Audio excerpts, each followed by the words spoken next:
Jasmine Crockett. Let's talk about Jasmine because I've been seeing her everywhere. She is making her rounds everywhere. I would propose to you guys.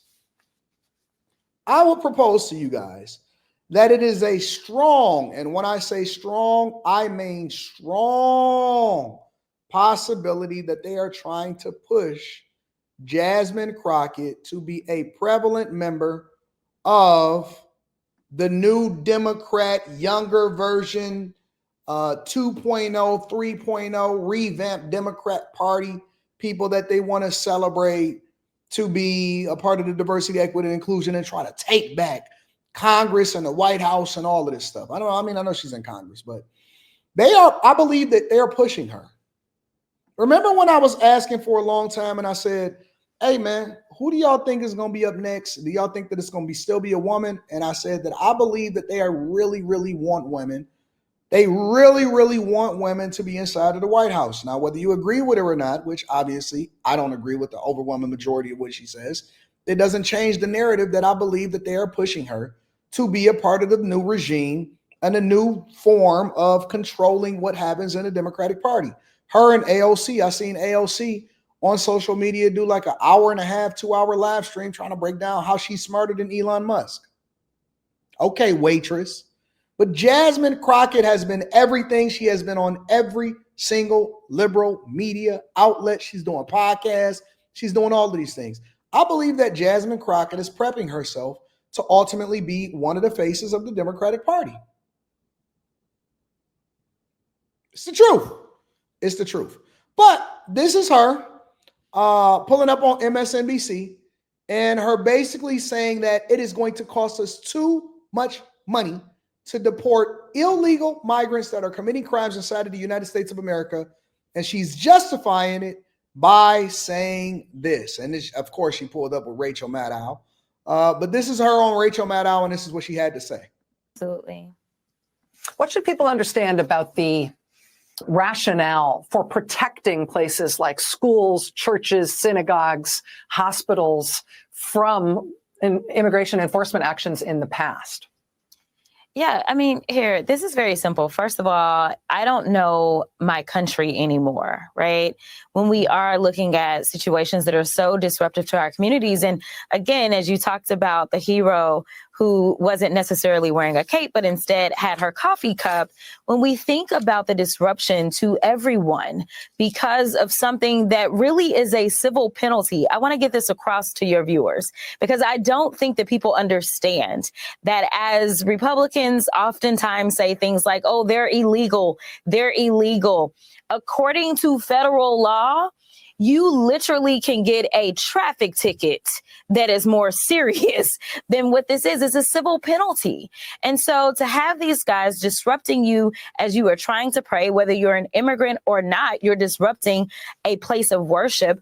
Or tell me about what type of liability. I mean, even if you don't care about the people themselves, but tell me about the type of liability that we may face if somebody literally is trying to seek care. She has to expand her vocabulary. She says literally every other sentence. She says literally, my daughter used to do that, and we had to get her a thesaurus. She says literally, and this person is literally. If she ever wants to excel and want to go any further inside of the Democratic Party in politics, and we're going to get to her talking point shortly. She says literally every 5 seconds, she's going to have to make some changes. She's going to have to get rid of the eyelashes. She's going to have to change and get a thesaurus. She's going to have to stop wearing so many middle part buzz downs, as my dog Quentin likes to say. And then she may get some traction. I think that people like Jasmine Crockett, but she's got to stop saying literally. Listen to what she says. Listen to how she talks. Penalty. I want to get this across to your viewers, because I don't think that people understand that as Republicans oftentimes say things like, oh, they're illegal. According to federal law, you literally can get a traffic ticket that is more serious than what this is. It's a civil penalty. And so to have these guys disrupting you as you are trying to pray, whether you're an immigrant or not, you're disrupting a place of worship. Or Tell me about what type of liability. I mean, even if you don't care about the people themselves, but tell me about the type of liability that we may face if somebody literally is trying to seek care and then you take them away from that care and into our custody, right? Like, it doesn't make sense, not to mention the disruption that it causes for everybody else that's seeking care. And now we're talking about the kids. We're talking about parents not taking their kids to get the education that they need, and the kids may be enjoying something that we call birthright citizenship, yet they're missing out on school because their parents are too afraid to drop them off. And the final point that I'll say is I want people to understand that undocumented folk in this country contribute approximately $100 billion in taxes, and they pay into Social Security that they can't pull down on. So you tell me how any of this makes sense, because the estimation is that it would cost us approximately $200 billion in the first year to try to effectuate this. And we know the Republicans are proposing that ICE be given approximately $350 billion. And right now that's causing a lot of consternation within the Republican caucus. And that is why we are headed to a shutdown on March 14th, because instead of cutting money, it looks like they are absolutely going to need more money. So what she's saying, and I don't know how accurate this is, I don't know how true this is, all right? She's saying that us cutting $50 billion from USAID, which is one of the smaller government agencies that we know that taxpayer dollars have been distributing money to. Because a lot of times people like to say, well, how are we going to pay for the things that taxpayers or voters advocated for? And that's one of the reasons why Donald Trump won the election. And we control all three branches of government, right? She's saying that it's going to cost $350 billion. Now, let's be clear, because a lot of times they don't already add into the budget of what ICE or immigration or deportation or the Department of Homeland Security, because a lot of it is all folded into one agency. So, for example, Mayorkas, who was controlling Department of Homeland Security and was basically doing Biden and Kamala Harris's bidding and left the border open. We found out during the last election, once they tried to eliminate Trump and they tried to assassinate him, we found out that the Department of Homeland Security also controls the Secret Service and immigration and Border Patrol and ICE and all of these different agencies, right? And so they want to, this is how the Democrats do you, all right? This is how the Democrats do. They'll say, and they don't expect us to be able to know this or have these type of conversations because they think that we just C students and C students don't think. No, C students employ A students. That's how it works.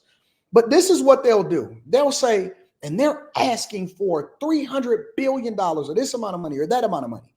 And what they're not telling you is that all of these different departments and government agencies are utilizing this money because it's all folded under one umbrella. And so they're not allocating $350 billion, which I don't even know if this number is true, but let's just assume for the sake of conversation. They don't know if this money or this $350 billion is allocated towards, or they're trying to sell it to you that is being allocated towards only deporting illegal migrants. So chasing down people and the criminals and getting them up out of here or whatever and so on and so forth. This is what it's costing to chase down illegal migrants. In reality, this is what it's costing, assuming that this number is accurate. This is what it's costing to ultimately have all of these different government agencies doing their jobs, including the Secret Service and all of these other different places, right? And so they're trying to finesse y'all. Remember this. This is how you know the finesse is on, and that they pick and choose in order to use what talking points in order to justify their arguments. Remember when Kamala Harris and Biden was on the campaign trail for Kamala Harris when she was trying to become president of the United States of America. And what they were advocating for is for Congress to approve their budgets, which included a bipartisan agreement to fund Ukraine, Taiwan, and Israel to the tune of hundreds of billions of dollars, which included one-time payments up to between 40 and 60 billion dollars that was allocated towards these countries over a period of time.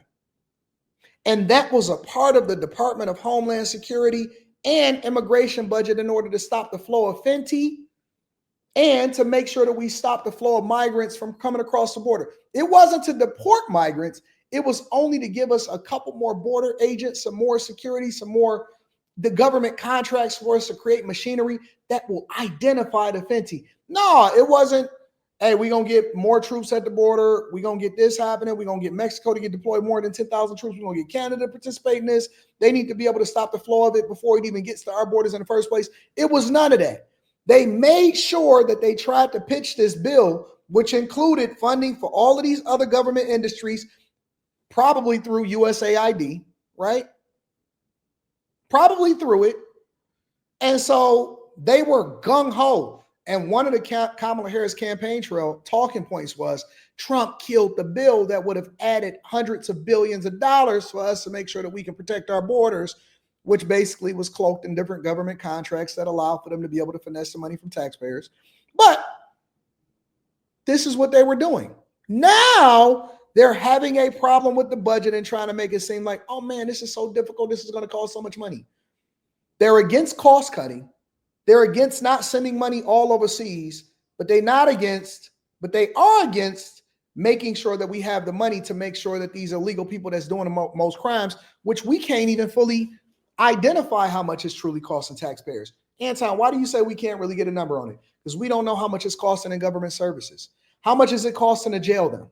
How much is it costing to feed them? How much is it costing to house them? How much is it costing in police services? How much is it costing in infrastructure? How much is it costing us per pupil when they go to your schools and they have not fed into the tax system? And so when we not really being honest and transparent, but we can use this as a talking point, and it's easy for her to do so because she has the credentials to say it. She has the credentials to then say, listen, I'm a part of Congress. I know what's going on and so on and so forth, but they don't want to have a real conversation. They don't want to be transparent with the people. They are giving you what we call a white lie. It's some fact, some truth, a whole lot of lies, a whole lot of bloviating, like my boy Stephen A. Smith likes to say, a whole lot of finessing in there. And then that's how they then get y'all to vote against your own best interest and get you to still be a part of the Democratic plantation. When we break this down on the Millionaire Morning Show back to a C student's perspective, I want you guys to understand that you're smarter than you think. You just don't want to do enough digging. Remember my mother yesterday, she said, Anton, you're too smart for your own good. And your problem is that you keep digging. You keep digging. You keep digging. Well, I guess the thing that I should have asked my mom yesterday was, what's the alternative, Ma? Am I only supposed to take what they say on the surface and not dig deeper to understand the context by which they lying to us and telling us these white lies? Should I not dive in and try to understand where's our budget and how are they actually operating these government services and where's our money going? Because then I can make an informed decision for myself to know that the media is lying to me and selling this to me. Why wouldn't I dig? So the alternative is to listen to CNN and MSNBC, Rachel Maddow, give me the information and let Jasmine Crockett determine how I see things. I don't have a choice. It's my responsibility to the people. I can't endorse a candidate. I can't be able to talk and tell you exactly how you're supposed to think. I can't arm you with the information so that when you see these people that are running in the victim Olympics and saying that they want identity politics, I can't not give you the information so that you guys can be able to effectively have these conversations with these people. They lying to you. They're lying to you. We have to dig. I love my mom, but let me tell you something. My mother can't tell me nothing about what it takes in order to be a man to make sure that y'all are protected. And when real men stand up, mothers, even mothers, have to submit. When real men stand up and we stop letting women lead us, listen, no more big mamas. Big mamas is over. Big mama's house is over. Soul Food movie, we no longer watching that. We throwing that in the trash.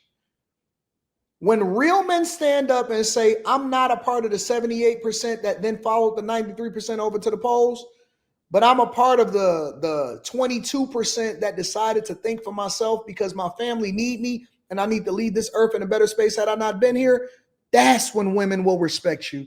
That's when women will follow you. For all of you guys thinking that women will respect you or women actually love you because you're doing the thing that they tell you to do, I will tell you that they hate you for it. Women seek leadership. They want men to make the decisions for them. That's why she changed her last name to your last name. Or maybe she didn't.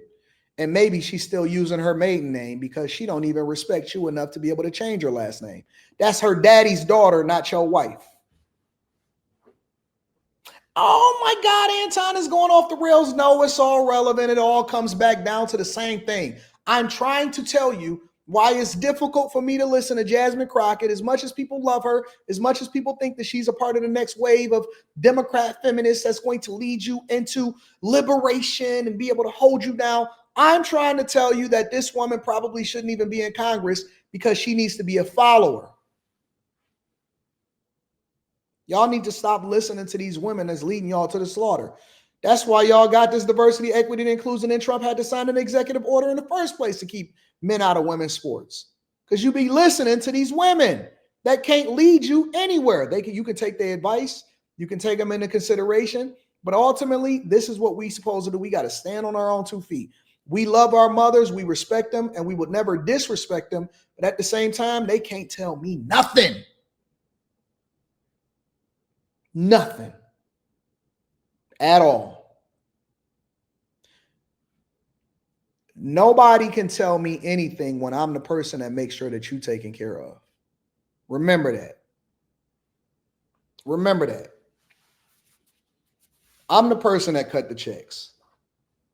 How can anybody tell me that I'm not supposed to think the way that I think and I'm the person that makes sure that everybody's lifestyle is taken care of? I know what's best for you. You can't tell me. I'm the one that knows what's best for you. I like to hear you talk. I want to hear your opinion so I can be more informed when I make a decision. But let's be clear.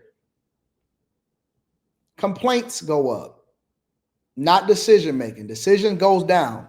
The decision is for you to do this and make sure that you execute on my will. The complaints go up. The insight go up, the decisions go down. We don't listen to these people telling us what they think no more. Let me ask you also about the impact as a representative from Texas, who's been right in the middle of the culture war over this, but also who represents a very diverse district. It strikes me also that with some of these changes, not just saying we're going to go after people wholesale and not just making it into a big propaganda spectacle and inviting celebrities and, handpicked media to go along to make it look like an episode of Cops. But in addition to that, by going after saying we want to go after people in schools and in places of worship and in healthcare facilities, the cruelty there and the impact there is to really isolate immigrant families or families that have mixed status so that they can't participate in the fabric of culture the way they do right now and in the basic fabric of services that we all avail ourselves of, so that they are more isolated, so they are more afraid, so they don't feel supported by their fellow Americans and the other people who live among them. I wonder if you think that is the aim, and if so, if there are other things that Americans who are not in immigrant families, people who do not face these same kind of threats, if what they can do to kind of bridge that distance. Yeah, you know what? I think it's that, but I think it's even deeper than that. What we've seen out of this administration is nothing but chaos and confusion. That is how they, quote unquote, lead, right? And so here's the deal, whether it's legal or whether it's not legal, it has the same effect, right? So he decides, you know what, I'm going to make a big spectacle out of getting rid of this executive order. And then next thing you know, we're having to file legislation to try to protect. But who's keeping up with all of this drama that's happening? At the end of the day, it's whatever news headline they saw last or first, or whichever one they feel most comfortable with. And so right now what we have is that they have been able to inflict fear. This is why you brought up Texas, and this is going to impact Texas a ton, as well as the rest of the country. But even when we start to think about the farms that we have in Texas, or we think about the fact that he even tried to do his little tariff war with Mexico. His little tariff war. Mexico and Texas, we how disrespectful that she is. You see how disrespectful that she is?